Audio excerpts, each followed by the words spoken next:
اور یہ آیت کریمہ جو آج ہمارے درس کا عنوان ہے، یہ توحید اسماء و صفات میں ایک قاعدے کی حیثیت رکھتی۔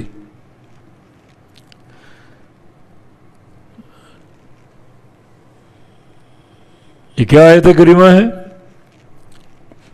لیس کمثلہ شیء وہو السمیع البصیر، دو جملے ہیں، اس جیسی کوئی چیز نہیں۔ لیس کمثلہ شیء، اس میں کاف جو تشبیہ کا حرف ہے زائد ہے، کلام کی خوبصورتی کے لیے اور کلام میں اور تاکید اور زور پیدا کرنے کے لیے اس جیسی کوئی چیز ہے ہی نہیں۔ وہ سمیع البصیر، اور وہ خوب سننے والا اور خوب دیکھنے والا ہے۔ یہ دو جملے، پہلا جملہ نفی کا، دوسرا جملہ اس بات کا، لیس کمثلہ شیء نفی، اس جیسی کوئی چیز نہیں،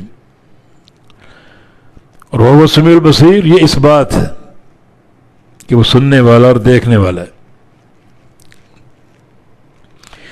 یہ دونوں جملے ایک دوسرے کو ثابت کر رہے ہیں، ایک دوسرے کو واضح کر رہے ہیں۔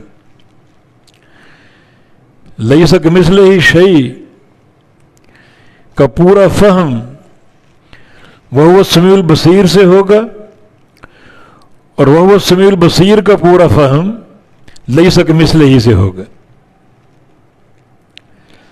اللہ تعالیٰ کے اسماء و صفات کے بارے میں ایک جملہ استعمال ہوتا ہے کہ اس کی اسماء و صفات جو ہیں ان میں نفی ہے بغیر تعطیل کے، اور اثبات ہے بغیر تشبیہ کے۔